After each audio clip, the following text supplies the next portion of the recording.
wabarakatuh. Shalom, Om Swastiastu, Namo Buddhaya, salam kebajikan. Selamat siang Bapak dan Ibu, seperti apa kabarnya?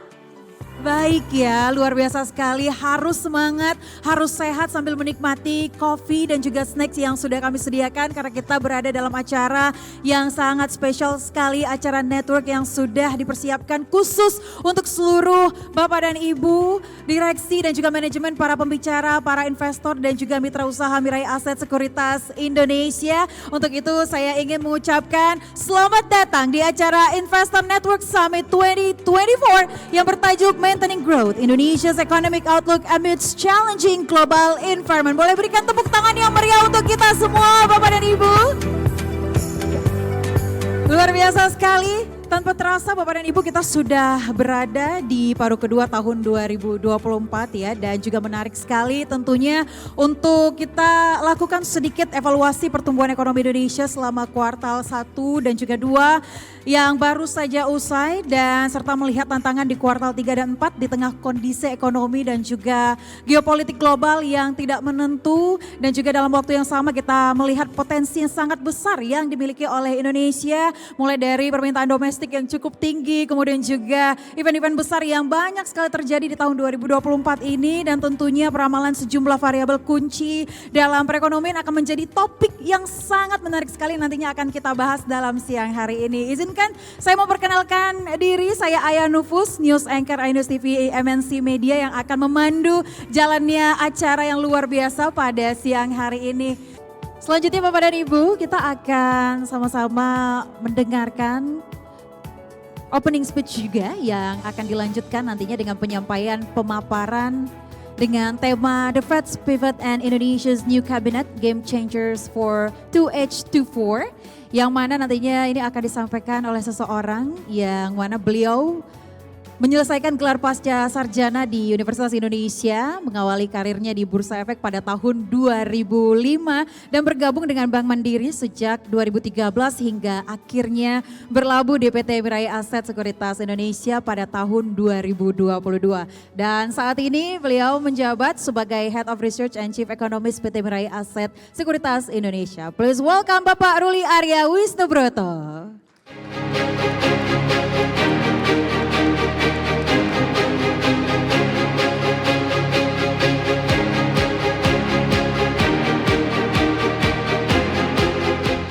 Selamat siang menjelang sore kepada Bapak Ibu sekalian. Assalamualaikum warahmatullahi wabarakatuh. Yang kami hormati Mr. Shim as our CEO of Mirai Asset, Pak Urip Budi Prasetyo sebagai selaku Komisaris Independen, Pak Arisandi, Pak Tommy sebagai Director, dan tentu saja kepada Ibu Destri Damayanti, Deputi Gubernur Senior Bank Indonesia. Saya juga atas nama Mirai Asset juga mengucapkan selamat kepada Ibu Destri atas terpilihnya kembali atau amanah yang akan diberikan kembali kepada Ibu Destri sebagai Senior Deputi Gubernur Bank Indonesia untuk periode 2024 dan 2029. Dan juga tentu saja Bu Vera Iflim di tengah berbagai kesibukannya manage bank terbesar dan menjadi big cap terbesar di JCI ya saat ini ya. Dan memang sektor perbankan ini tentu saja beberapa waktu terakhir memang sedang mengalami sell off ya. Jadi mudah-mudahan ke depan kita sih dari Mirai Asset cukup optimis ya bahwa masih akan ada kinerja potensi return yang sangat positif sampai dengan akhir tahun 2024 ini. Meskipun memang kita agak sedikit menurunkan target dari JCI ya karena ada beberapa asumsi makro yang mungkin tidak sesuai dengan yang kita harapkan sebelumnya. Dan kita selalu melakukan assessment, melakukan evaluasi terkait dengan asumsi-asumsi perkembangan realisasi dari indikator-indikator makro. Dan tentu saja memang yang paling berpengaruh adalah dari secara globalnya ya. Jadi memang tidak bisa dipungkiri bahwa Indonesia itu selalu di impact dari sentimen global itu menjadi salah satu faktor terbesar yang menyebabkan fluktuasi yang cukup tinggi. Dan memang kembali lagi mungkin adanya pengaruh dari suku bunga yang tinggi, mungkin memang Bapak Ibu semua sudah sangat pahami ya, itu mungkin agak sedikit mengurangi target dari kinerja pasar ya, baik dari pasar modal, kemudian dari nilai tukar juga mungkin agak sedikit kita turunkan ya asumsinya sampai dengan akhir tahun. Dan kita lihat memang sepanjang tahun 2024 ini masih cukup terbuka lebar akan adanya pivot atau pemangkasan suku bunga yang dilakukan oleh the Fed.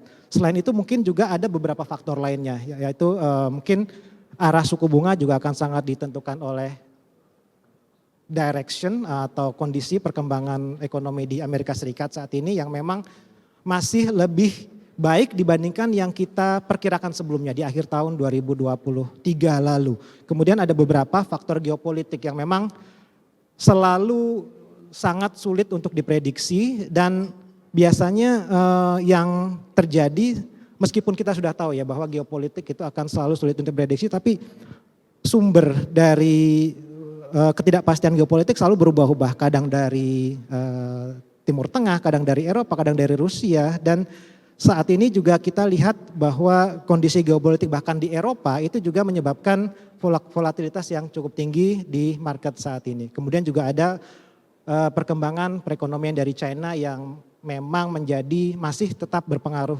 signifikan terhadap perekonomian Indonesia karena memang China tetap menjadi tujuan utama dari ekspor Indonesia. Jadi kinerja ekspor dari China juga sangat berpengaruh terhadap kinerja ekspor dan juga ekonomi makro Indonesia secara keseluruhan. Dan memang faktor-faktor tersebut memang masih tetap didominasi oleh arah suku bunga di Amerika Serikat. Dan untuk saat ini sendiri ya seperti yang saya sebutkan tadi, memang kecenderungan perlambatan ekonomi, kecenderungan perlandaian inflasi itu sudah menunjukkan kondisi yang konsisten terus mengalami penurunan menuju ke arah target 2%.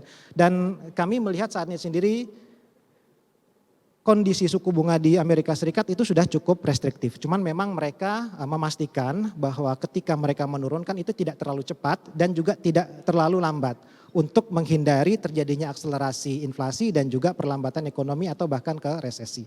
Dan kalau kita lihat di perkembangan market terkini memang ini selalu berubah-ubah ya. Jadi saat ini market expect ya hampir 70% itu akan ada pemangkasan antara 50 atau 75 basis point. Dan overall saat ini probabilitas terbesar itu penurunan suku bunga sebanyak 2 kali mulai dilakukan di bulan September ya di sepanjang kuartal 4 2024. Dan memang ada sedikit perbedaan ya antara persepsi market dan persepsi dari the Fed. Jadi the Fed di sepanjang atau di bulan Juni lalu memberi indikasi akan adanya pemotongan sebanyak 1 kali. Tapi kalau kita lihat sebagai dot plot, dari dot plot tersebut memang dari sekitar 12 atau 19 anggota FOMC masih cukup banyak member dari FOMC yang memperkirakan akan ada penurunan sebanyak 2 kali. Dan ada sebanyak 7 anggota FOMC memprediksi 1 kali dan 4 memprediksi tidak ada pemangkasan. Jadi kita memang melihat dari di sini ya, meskipun sangat divided, ruang bagi penurunan suku bunga di Amerika Serikat itu masih sangat terbuka. Dan memang ekonomi Amerika Serikat sendiri diperkirakan ini berdasarkan prediksi dari IMF ya bahwa lebih baik dari ekspektasi. Mereka baru menaikkan proyeksi dari 2,1 menjadi 2,7. Ini juga diharapkan akan menopang pertumbuhan ekonomi global tidak hanya di 2024 tapi juga di 2025. Tapi overall sebenarnya kondisi ekonomi di global sendiri ini masih kemungkinan di 2024 dan di 2025 ini akan relatif moderat atau tidak terlalu tinggi tapi juga tidak terlalu rendah. Sehingga impact terhadap harga-harga komoditas yang memang banyak berpengaruh kepada perekonomian Indonesia itu akan tetap flat, terutama kalau kita lihat dari batu bara dan juga CPO. Dan memang dengan perkembangan global yang memang masih mengalami moderasi, sepertinya berat juga ya impactnya terhadap perekonomian Indonesia, terutama dari sisi ekspor. Karena biasanya memang pertumbuhan ekonomi Indonesia ya, meskipun sudah dilakukan berbagai kebijakan yang dilakukan oleh pemerintahan dengan mengurangi ketergantungan terhadap ekspor barang mentah, tetap dalam jangka menengah kita lihat impactnya juga masih cukup besar. Sehingga sepertinya perekonomian Indonesia meskipun tidak terlalu tinggi tapi juga relatif moderat, tidak terlalu rendah.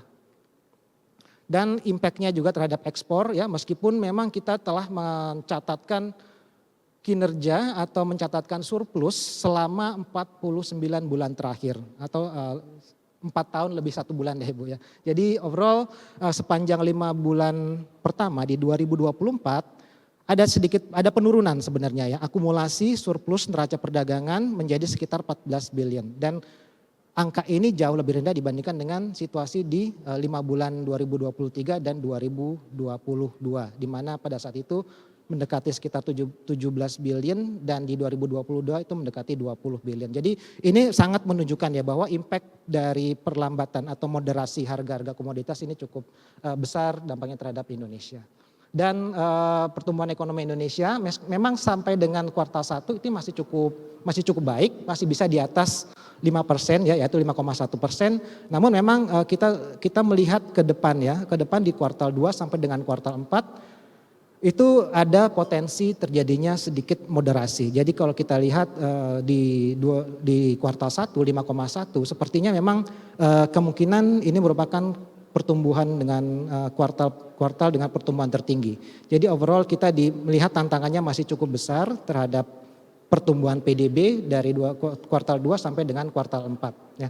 Dan ini juga terutama memang dipengaruhi oleh kondisi situasi ekonomi global yang masih relatif banyak tantangan dan memang suku bunga yang tinggi ini akan berdampak kita perkirakan di 2024 dan di 2025. Dan kalau kita lihat memang ada kecenderungan belanja rumah tangga yang relatif tidak terlalu tumbuhnya tidak terlalu tinggi di kuartal 1 dan biasanya memang di saat lebaran itu seharusnya merupakan pertumbuhan yang tertinggi. Jadi kuartal 2, kuartal 3, kuartal 4 saya rasa untuk belanja rumah tangga juga masih akan mengalami cukup banyak tantangan. Dan hal ini ya memang ruang bagi penurunan suku bunga di Indonesia ya nanti akan banyak dipaparkan secara sangat komprehensif oleh Bu Destri. Memang kalau kita melihat dengan volatilitas rupiah saat ini yang saat ini mungkin masih bergerak di kisaran 16.300 dan 16.400 itu memang ruang untuk penurunan suku bunga masih sangat terbatas ya sehingga kalau kita lihat memang cukup beralasan saat ini bagi Bank Indonesia untuk melakukan kebijakan yang lebih pro stability karena risiko ketidakstabilan dalam jangka menengah itu saat ini kondisinya lebih besar dibandingkan dengan resiko terhadap growth ya. Jadi untuk menjaga stabilitas ekonomi makro dalam jangka panjang memang saat ini masih diperlukan kebijakan moneter yang masih pro stability. Dan kalau kita lihat memang dengan suku bunga di Amerika Serikat yang masih tinggi dan ada berbagai sentimen secara globalnya berpengaruh juga terhadap arus modal asing keluar dari baik pasar saham maupun juga pasar obligasi. Dan selain itu juga kalau kita lihat memang meskipun ada ruang ya bagi penurunan suku bunga di semester 2 tapi seringkali ya faktor geopolitik yang seringkali tidak sangat sulit untuk diprediksi ya mungkin juga Bapak Ibu melihat performance dari Joe Biden pada saat debat Presiden Amerika Serikat kemarin dan market saat ini sudah mulai memprice in akan adanya kemenangan Donald Trump mungkin di bulan November. Dan hari ini kalau kita melihat kembali di tahun 2016 ya saat Trump mengalahkan Hillary Clinton juga terjadi volatilitas yang cukup besar dan impactnya juga terhadap kondisi ekonomi global itu juga cukup besar. Yang menyebabkan ya terutama dari trade war kita harus antisipasi kalau misalkan nanti akan terjadi atau kembali Amerika dipimpin oleh Donald Trump mungkin ada beberapa kebijakan yang cukup mengejutkan dan bisa berpotensi bergejolak kepada pasar dan juga berdampak kepada situasi perdagangan ekonomi global. Dan selain itu juga mungkin dalam beberapa waktu terakhir terjadi semacam kecenderungan meningkatnya kekuatan dari ideologi sayap kanan yang cukup ekstrim ya kalau kita lihat dari Eropa kemenangan dari partainya dari Marine Le Pen yang agak sedikit euroskeptik dan juga kemungkinan akan melakukan berbagai kebijakan yang mungkin di luar kebiasaan yang bisa menyebabkan sustainability fiskal dari beberapa negara di Eropa itu mungkin akan terganggu. Dan di bulan Juni sendiri ini menyebabkan volatilitas di euro sehingga menyebabkan DXY atau indeks dolarnya juga mengalami kenaikan dan berdampak besar juga kepada volatilitas dari nilai tukar rupiah. Dan kemungkinan dalam beberapa bulan ke depan kita harus ekspektasi akan bisa terjadi volatilitas yang mungkin agak sedikit tinggi.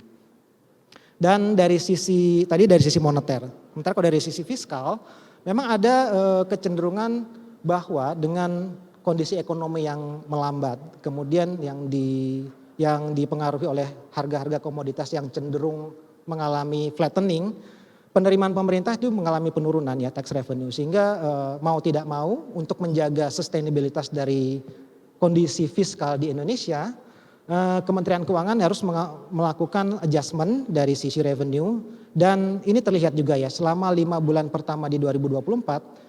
Untuk tahun ini sendiri fiskal mengalami defisit lebih cepat dibandingkan dengan beberapa tahun sebelumnya. Jadi kalau kita lihat di 2022 dan 2023 surplus dari APBN itu tercatat cukup tinggi sekali ya, karena memang ada dorongan dari harga komoditas. Dan untuk tahun ini sendiri ternyata fiskalnya lebih cepat turun menjadi negatif di bulan Mei, sementara di tahun 2022 dan 2023 APBN itu baru mengalami surplus di bulan Oktober. Jadi ini menunjukkan bahwa keterbatasan dari sisi fiskal untuk melakukan kebijakan yang akomodatif. Jadi kalau kita lihat dari sisi moneter, ruang untuk kebijakan yang pro growth itu memang agak sedikit agak cukup terbatas. Di sisi lain juga fiskal juga mengalami kondisi keterbatasan untuk melakukan kebijakan yang akomodatif. Dan memang saat ini sendiri kondisi di Indonesia, IHSG juga cenderung tidak, kinerja tahun ini sampai dengan semester 1 memang masih kurang menggembirakan ya, apabila dibandingkan dengan beberapa pasar di negara-negara maju juga emang lebih tidak terlalu baik ya, minus year to date sekitar 2% ya. Dan mungkin salah satunya juga di bulan Mei dan Juni sempat dipengaruhi juga oleh penurunan dan aksi jual investor asing termasuk di saham-saham perbankan ya. Ini yang memiliki kapitalisasi pasar yang masih cukup tinggi. Padahal kalau kita lihat secara fundamental, kondisi bank-bank terbesar di Indonesia ya termasuk BCA, kemudian Bank Mandiri, BRI, BNI ini masih cukup baik.